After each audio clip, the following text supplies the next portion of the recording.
नमस्कार मित्रों, मैं गोविंद वल्लभ सिंवार आज YouTube channel general science by Prakash Tega पर आपका हार्दिक स्वागत करता हूं। आज मैं आपके लिए टॉपिक लेके आया हूं संख्या पद्धति। जिस प्रकार कहते हैं हो इरादों में हकीकत, हौसलों में जल आए, ये आसमान झुककर तुम्हारे पांव तक आ जाएगा, ये किनारा नाव तक आ जाएगा। तो प्यारे दोस्तों, आपके लिए पहला टॉपिक है संख्या पद्धति, नंबर सिस्टम, जिसमें हम सभी प्रकार की संख्याएं पढ़ते हैं। प्राकृत, पूर्ण, पूर्णांक, परिमेय, परिमेय सम, विषम, अभाज्य, और उसके बाद में संख्याओं का योगफल है, उनके वर्गों का योगफल है, उनके घनों का योगफल है। तो इस प्रकार से सबसे पहला बिंदु है आपके प्राकृत संख्या। प्राकृत संख्याएं कौन कौन सी होती है?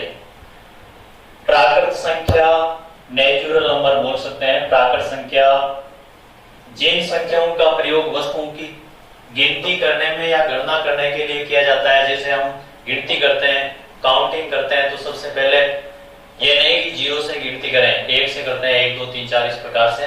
तो जैसे संख्या 1 2 3 4 5 6 ये संख्याएं प्राकृत संख्याओं की श्रेणी में आती है। उसके बाद में है पूर्ण संख्याएं। पूर्ण संख्याएं मूल नंबर। पूर्ण संख्याएं किसे कहते हैं? तो पूर्ण संख्या में आएगा आपके इन्हीं प्राकृत संख्याओं में जीरो को सम्मिलित कर दिया जाए तो पूर्ण संख्याओं की श्रेणी बनती है। तो जीरो से स्टार्ट होगी, 0 1 2 3 4। अर्थात कह सकते हैं प्राकृत संख्याएं 1 से प्रारंभ होगी और अनंत तक चलेगी। प्राकृत संख्याएं 1 से प्रारंभ होगी और पूर्ण संख्याएं 0 से प्रारंभ होकर के अनंत तक चलेगी। तो पूर्ण संख्याएं मूल नंबर 0 से प्रारंभ होती है और प्राकृत संख्याएं 1 से प्रारंभ होती है। उसके बाद में आता है पूर्णांक संख्याएं। पूर्णांक संख्या इंटीजर्स नंबर। पूर्णांक संख्याओं में प्राकृत संख्याएं और पूर्ण संख्याएं ये दोनों तो आती है और उसी के साथ में ऋणात्मक संख्याएं सभी सम्मिलित कर दी जाती है। तो इसमें आएगा आपके जैसे एक सेट बनाते हैं, उसमें ऋणात्मक संख्या ले लीजिए, जैसे -3 -2 -1 0 1 2 3। इस प्रकार का जो समुच्चय है वो आपके है पूर्णांक संख्याओं का। तो प्राकृत संख्याएं 0 से प्रारंभ होती है और पूर्ण संख्याएं प्राकृत संख्याएं 1 से प्रारंभ होती है, पूर्ण संख्याएं 0 से प्रारंभ होती है। और पूर्णांक संख्याएं जो शून्य सहित सभी प्राकृत और पूर्ण संख्याएं पूर्णांक होती है। और पूर्णांक संख्याएं ऋणात्मक, धनात्मक और शून्य, ये जैसे एक सेट दिया गया है वो आपके है पूर्णांक संख्या का। उसके बाद में संख्या आती है सम संख्या। सम संख्या अर्थात बोलते हैं इवन नंबर।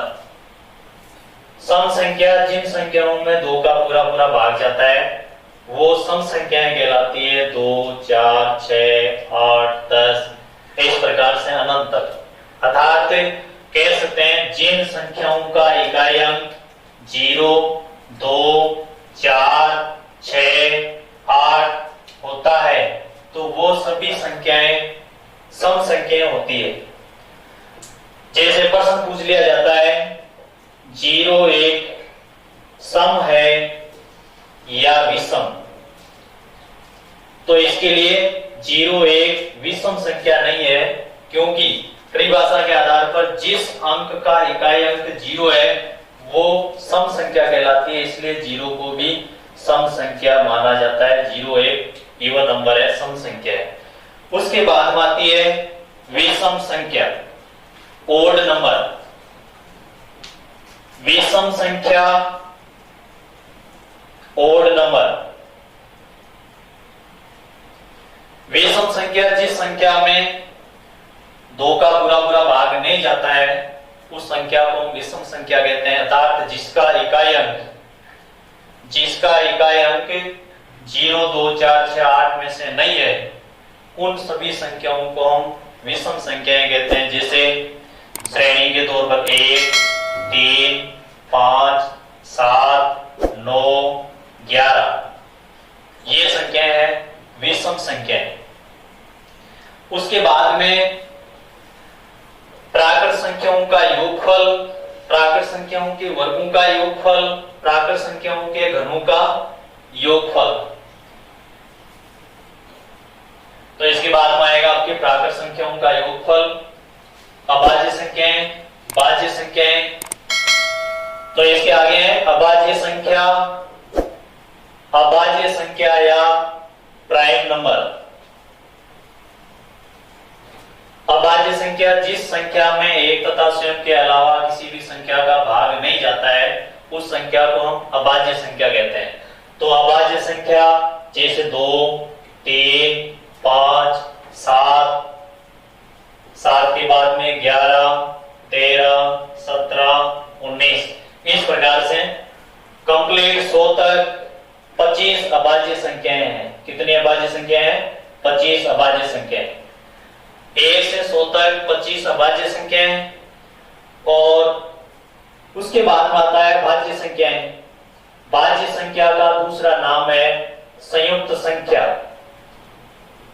संयुक्त संख्या, संयुक्त संख्याएं जिस संख्या में एक तथा स्वयं के अलावा किसी अन्य संख्या का भाग जाता है उसको हम संयुक्त संख्या या भाज्य संख्या कहते हैं। तो भाज्य संख्याओं में 4, 6, 8, 9, 10 ये भाज्य संख्याएं या संयुक्त संख्याएं। तो भाज्य संख्याएं 1 से 100 तक भाज्य संख्याएं हो गई आपकी 25 अभाज्य संख्याएं।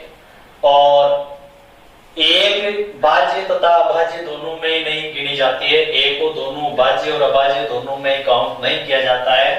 तो पीछे दोस्तों संख्या बची आपकी 25 अभाज्य हो गई, एक इन दोनों की गिनती में नहीं है। तो भाज्य संख्या बची आपके 74 संख्याएं।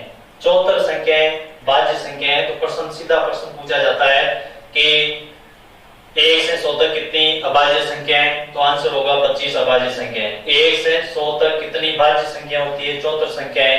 एक इस प्रकार की संख्या है तो एक को हम भाज्य और अभाज्य दोनों में ही काउंट नहीं करते हैं, अर्थात एक अभाज्य और भाज्य दोनों में ही नहीं है। उसके बाद में प्राकृत संख्याओं का योगफल, प्राकृत संख्याओं के वर्गों का योगफल, घनों का योगफल, सम संख्याओं का योगफल, विषम संख्याओं का योगफल।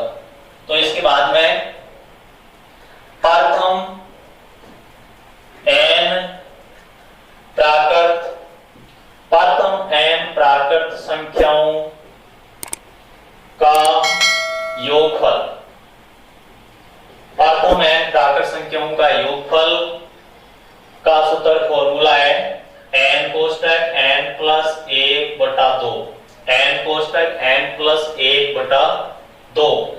तो जैसे एक प्रश्न पूछ लिया प्रथम 10 प्राकृत संख्याओं का योगफल, प्रथम 10 प्राकृत संख्याओं का योगफल बराबर। तो इसको सरल करेंगे, n की जगह 10 संख्या लेंगे, 10 इंटू 10 से 1 अधिक 11/2, 2 का भाग 10 में 5 बार, तो 11 5 55। तो प्रथम 10 प्राकृत संख्याओं का योगफल होगा 55। इसी प्रकार से प्रथम आगे वाला सूत्र है प्रथम n प्राकृत संख्याओं के योग, प्रथम n प्राकृत संख्याओं के वर्गों का योगफल, प्रथम n प्राकृत संख्याओं के वर्गों का योगफल, वर्गों का योगफल का सूत्र वो फॉर्मूला लिखेंगे n कोष्टक n प्लस 1 कोष्टक 2 n प्लस 1/6। जैसे एक प्रश्न पूछ लिया प्रथम 10 प्राकृत संख्याओं के वर्गों का योगफल, या ऐसे नहीं देकर के आपको रेडी दे दी 1 का स्क्वायर प्लस 2 का स्क्वायर प्लस 3 का स्क्वायर प्लस 10 का स्क्वायर। तो इनका हम योगफल ज्ञात करने के लिए ये सूत्र लगाएंगे। फॉर्मूला दिया है n कोष्टक n plus 1 कोष्टक 2n plus 1 upon 6। n की जगह 10 लिखेंगे, 10 इंटू 10 है 1 अधिक 11 इंटू 10 का 2 गुणा 20 और 20 में 1 जोड़ेंगे 21। 10 इंटू 11 इंटू 21 बटा 6। फिर 2 से 10 को काटेंगे 5 बार, 6 घटेगा 3 बार, 3 का भाग 21 में 7 बार। अब जो संख्या बची है इन संख्याओं को मल्टीप्लाई करेंगे। 11 इंटू 5 55, 55 इंटू 7 तो 55 इंटू 7 आएगा आपके 35 के 5, 35 3 38, 385। प्रथम n प्राकृत संख्याओं के वर्गों का योगफल 385। उसके बाद में है प्रथम n प्राकृत संख्याओं के गणों का योगफल। प्रथम n प्राकृत संख्याओं के गणों का योगफल, के गणों का योगफल। गणों का योगफल का फॉर्मूला है, सूत्र है n कोष्टक n प्लस 1 बटा 2 का होल स्क्वायर। n कोष्टक n प्लस 1 बटा 2 का होल स्क्वायर। जैसे संख्या आपके लिए दी 1 का क्यूब प्लस 2 का क्यूब प्लस 3 का क्यूब प्लस 10 का क्यूब, तो इसमें हमें प्रथम 10 प्राकृत संख्याओं के गणों का योगफल ज्ञात करना है। तो इस सूत्र में हम n की जगह कितना लिखेंगे, 10 संख्या है तो n की जगह हम 10 लिखेंगे। 10 इंटू 11, 11 कैसे आया है, 10 से 1 अधिक 10 में 1 जोड़ने पर 11। 10 इंटू 11 अपॉन 2 का होल स्क्वायर, 2 का भाग 10 में 5 बार, 5 इंटू 11 का होल स्क्वायर, फिर 5 का स्क्वायर 25, 11 का 121, 25 इंटू 121, 25 इंटू 121 इक्वल 25 का 25 5, फिर यहां लिख देंगे 25 इंटू 121, 25 का 25 2, 25 2 50, 2 52, फिर 25 और 5 30, तो योगफल आएगा आपके 3025।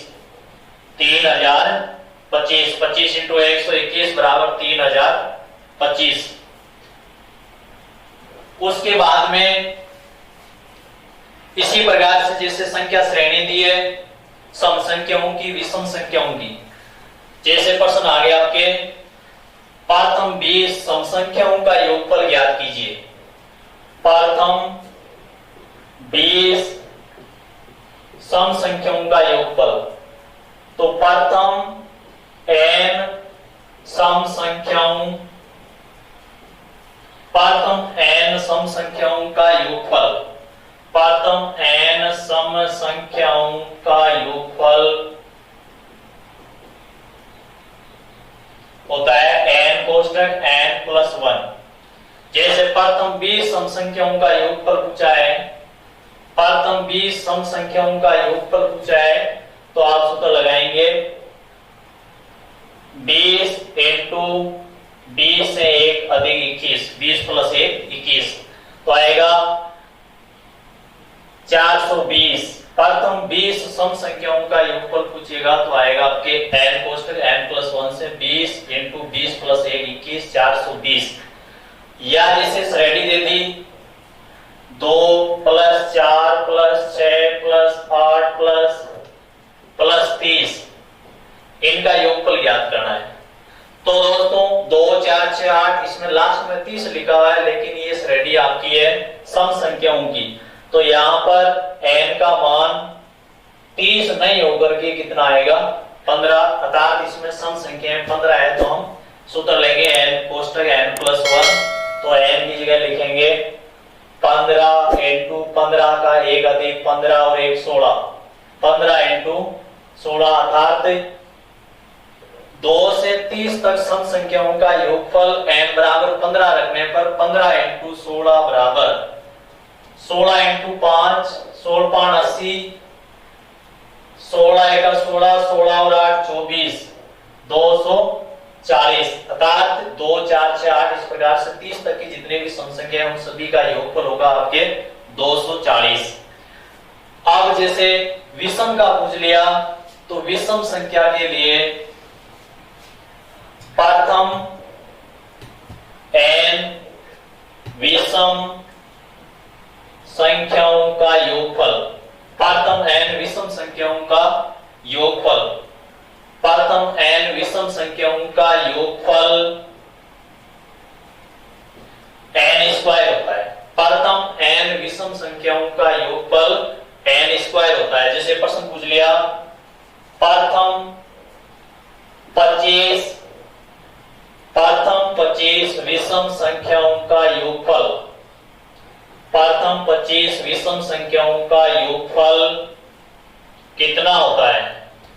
तो प्रथम 25 विषम संख्याओं का योगफल होगा n स्क्वायर अर्थात 25 का स्क्वायर 625। प्रथम n विषम संख्याओं का योगफल होगा 625।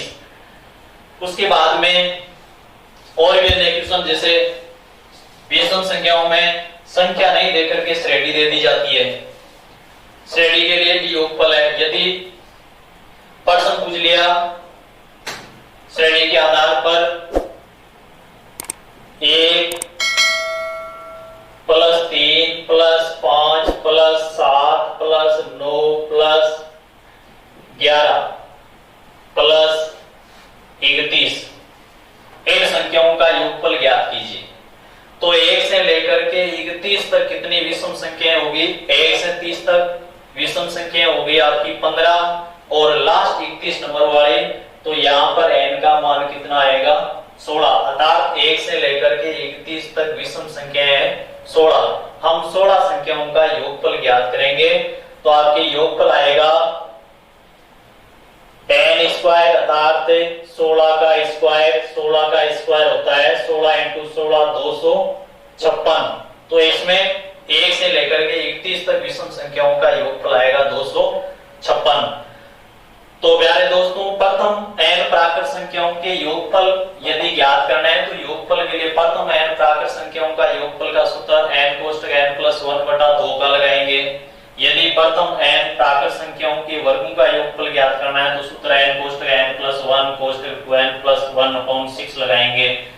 और यदि घनों का योगफल पूछा है तो घनों के लिए सूत्र आपके n कोष्टक n + 1 का n कोष्टक n + 1/2 का होल स्क्वायर, ये है घनों का योगफल। इसी सूत्र के आधार पर औसत माध्य भी ज्ञात कर सकते हैं हम।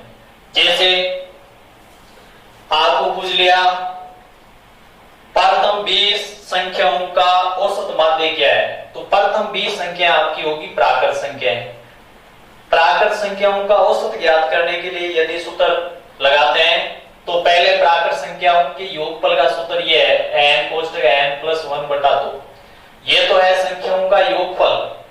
और औसत के लिए यदि लागू करते हैं तो योगफल बटा राशियों की संख्या लिखते हैं, तो यहाँ संख्या आपकी n है तो n से n कट जाएगा, कैंसिल हो जाएगा, मान बचेगा आपका n + 1/2। तो प्रथम 20 प्राकृत संख्याओं का औसत यदि पूछा है तो आएगा आपकी 20 + 1/2 अर्थात 21/2 यानी 10.5। इसी प्रकार से विषम संख्याओं के लिए यदि विषम संख्याओं के लिए औसत पूछा है तो विषम के लिए भी हो जाएगा, सम के लिए भी हो जाएगा, क्योंकि सम के लिए सूत्र आपका है n कोष्टक n + 1। यदि इसका औसत पूछा है तो बटाएं लिख देंगे तो आपके n + 1 आएगा। अतः जैसे प्रश्न पूछ लिया प्रथम 20 सम संख्याओं का औसत क्या होगा, तो प्रथम 20 सम संख्याओं का औसत होगा n + 1 अर्थात 20 + 1 यानी 21।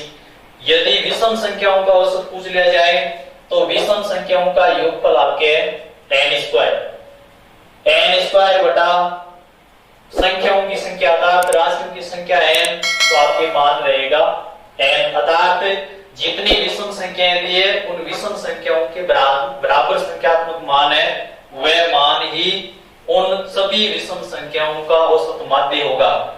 जैसे 20 का स्क्वायर 400। प्रथम 20 विषम संख्याओं का योगफल 400 होता है। यदि आपको प्रथम 20 संख्याओं का औसत माध्य पूछ लिया, प्रथम 20 विषम संख्याओं का औसत माध्य, तो 20 का स्क्वायर अपॉन 20 यानी 400 अपॉन 20 लिखोगे तो आएगा आपका मान 20। अर्थात विषम संख्याओं का योगफल n स्क्वायर होता है। प्रथम n विषम संख्याओं का औसत माध्य n होता है। प्रथम n सम संख्याओं का योगफल n कोष्ठक n प्लस 1 होता है। प्रथम n सम संख्याओं का औसत माध्य n प्लस 1 होता है। प्रथम n प्राकृत संख्याओं का योगफल n कोष्ठक n प्लस 1 बटा 2 होता है। प्रथम n प्राकृत संख्याओं का औसत माध्य n प्लस 1 बटा 2 होता है। और उसके बाद में यदि सभी प्रकार की संख्याएं मिश्रित रूप में दी जाती है तो वहां पर संख्याओं के लिए श्रेणी बनती है समांतर श्रेणी। समांतर श्रेणी के लिए हम विषम सम भाज्य सभी संख्याओं को एक साथ में ज्ञात कर सकते हैं। वहां पर समांतर श्रेणी के लिए सभी दी गई श्रेणी के सभी पदों का अंतर समान होना चाहिए। इसके बाद में जैसे प्रथम n प्राकृत संख्याओं का योगफल n कोष्ठक n प्लस 1/2, जैसे 1 से लेकर के 10 प्राकृत संख्याओं का योगफल आपको ज्ञात करना है तो n की जगह आपके 10 आएगा। 10 इंटू 10 से 1 अधिक 11 बटा 2 था, 2 का भाग 10 में 5 बार, 5 इंटू 11, 11 पंजो 55। तो 1 से 10 तक प्राकृत संख्याओं का योगफल 55। इसके आगे प्रथम n प्राकृत संख्याओं के वर्गों का योगफल n कोष्ठक n प्लस 1 कोष्ठक 2n प्लस 1/6, जैसे ये n कोष्ठक n प्लस 1 कोष्ठक 2n प्लस 1 बटा 6। तो आगे क्वेश्चन है 1 का स्क्वायर प्लस 2 का स्क्वायर प्लस 3 का स्क्वायर प्लस 4 का स्क्वायर प्लस 5 का स्क्वायर, लास्ट में दिया है प्लस 10 स्क्वायर। अर्थात हमें 10 प्राकृत संख्याओं के वर्गों का योगफल ज्ञात करना है तो हम n की जगह 10 लेंगे। अर्थात n की जगह हमें 10 रखना है तो 10 इंटू 10 प्लस 1 11 इंटू 10 का दुगुना 20 प्लस 1, तो आगे आएगा 10 इंटू 11 इंटू 21 बटा 6। 6 और 10 को 2 से काटेंगे, 10 5 बार, 6 3 बार, 3 का भाग 21 में 7 बार। आगे आएगा 11 इंटू 5 55 इंटू 7, 55 और 7 का गुणा करना है। तो दोस्तों 7 का 12, 5 बार 7 पंजो 35 का 5 हासिल के 3, 7 पंजो 35, 3 38, 385। अर्थात 1 से लेकर के 10 तक की प्राकृत संख्याओं के वर्गों का योगफल 385। ज्यादातर ये कंपटीशन एग्जाम में प्रश्न पूछा जाता है, जैसे 50 प्राकृत संख्याओं का योगफल ज्ञात करो, 50 प्राकृत संख्याओं के वर्गों का योगफल ज्ञात करो, 50 प्रथम 50 सम संख्याओं का योगफल ज्ञात करो। आगे वाला है प्रश्न, प्रथम n प्राकृत संख्याओं के घनों का योगफल n कोष्ठक n प्लस 1 बटा 2 का होल स्क्वायर, जैसे 1 का क्यूब प्लस 2 का क्यूब प्लस 3 का क्यूब प्लस 15 का क्यूब। तो इसमें 1 से लेकर के 15 तक हमें संख्याओं के क्यूब का योगफल ज्ञात करना है। तो n की जगह हम 15 लेंगे, 15 इंटू 15 प्लस 1 अपॉन 2 का होल स्क्वायर, अर्थात 15 इंटू 15 प्लस 1 कितना हो जाएगा 16, 16 15 इंटू 16 अपॉन 2 होल स्क्वायर और 2 का भाग 16 में 8 बार, 15 इंटू 8 का होल स्क्वायर, 15 और 8 का मल्टीप्लाई होगा 120, 120 का स्क्वायर अर्थात 12 का स्क्वायर आएगा आपके 144 और ये 14,400 था। 1 से लेकर के 15 तक प्राकृत संख्याओं के घनों का योगफल 14,400 होगा। उसके बाद में प्रथम n सम संख्याओं का योगफल n कोष्ठक n प्लस 1, अर्थात क्वेश्चन पूछ लिया जैसे 2 4 6 8 प्लस लास्ट में दिया 20। इस श्रेणी में 2 से लेकर के 20 तक जितनी भी सम संख्याएं हैं उन सम संख्याओं का योगफल ज्ञात करना है।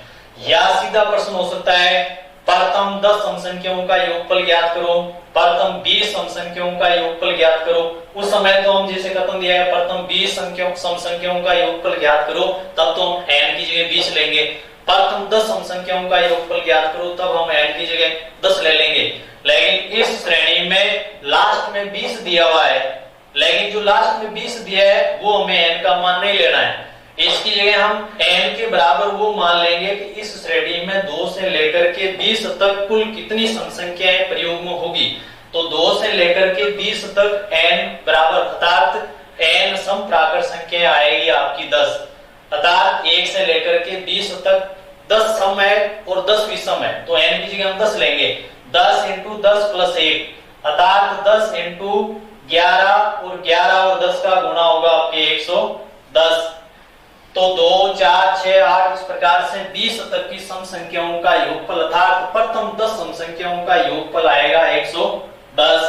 उसके आगे प्रथम n विषम संख्याओं का योगफल n स्क्वायर होता है, अर्थात प्रथम जैसे 100 विषम संख्याओं का योगफल ज्ञात करना है तो हम 100 का स्क्वायर करेंगे।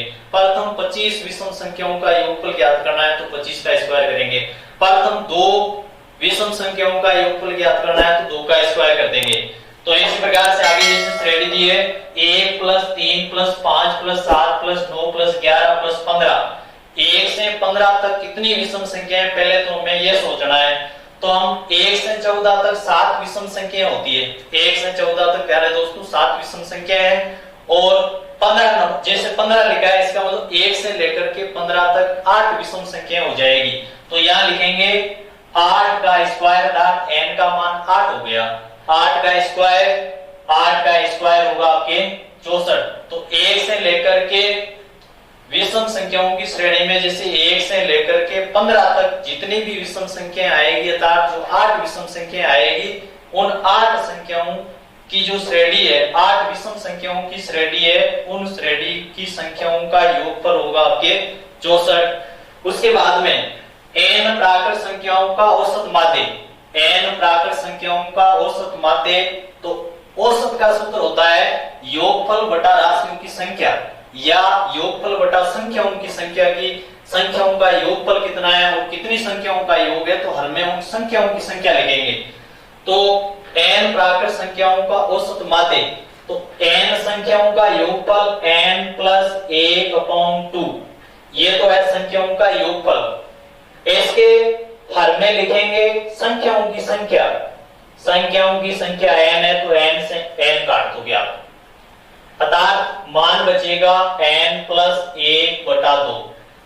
प्रथम n प्राकृत संख्याओं का औसत माध्य n प्लस 1/2, अर्थात प्रश्न पूछ लिया प्रथम 50 प्राकृत संख्याओं का औसत माध्य कितना होगा तो हम सीधा लिखेंगे 50 प्लस 1/2 अर्थात 51/2 यानी 25.5।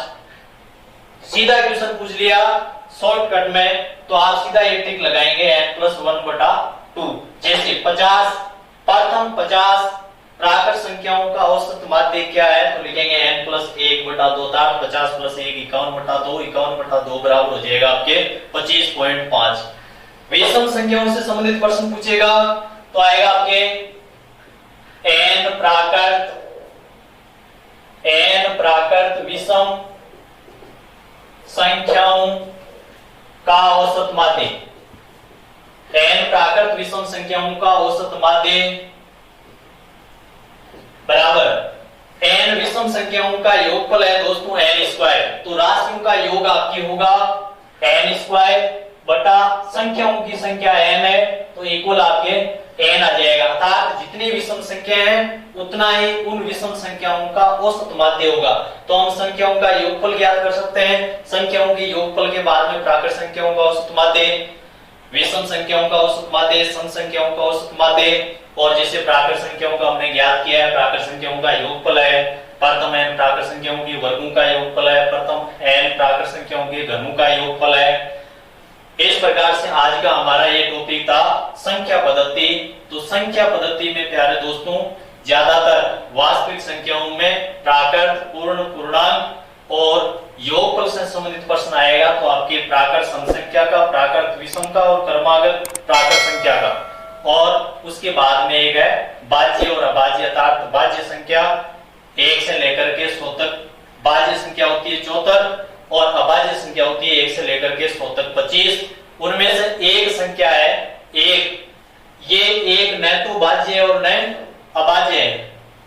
आगे जैसे 20 विषम संख्याओं का औसत पूछा है तो औसत के लिए 20 विषम संख्याओं का औसत माध्य अर्थात n होगा। n का मान हमने 20 लिया है। तो इसी प्रकार से जैसे 100 विषम संख्याओं का औसत माध्य पूछेगा तो 100 होगा। 500 विषम संख्याओं का औसत माध्य पूछ लिया तो 500 होगा। अर्थात जितनी संख्याएं विषम ली गई है श्रेणी में उन संख्याओं के संख्यात्मक मान के बराबर ही उनका समांतर माध्य होगा। और प्राकृत संख्या जैसे सम संख्याओं का औसत माध्य पूछा है तो जितनी सम संख्या है उन सम संख्याओं में एक जोड़ करके उनका आधा करने से उन सभी सम संख्याओं का औसत माध्य प्राप्त हो जाएगा। तो प्यारे दोस्तों, वीडियो स्टार्टिंग से लास्ट तक देखने के लिए आपको धन्यवाद। और यदि वीडियो अच्छा लगा है तो ज्यादा से ज्यादा इस वीडियो को लाइक करें, शेयर करें, सब्सक्राइब करें और अपने जितने भी दोस्त हैं उन सभी दोस्तों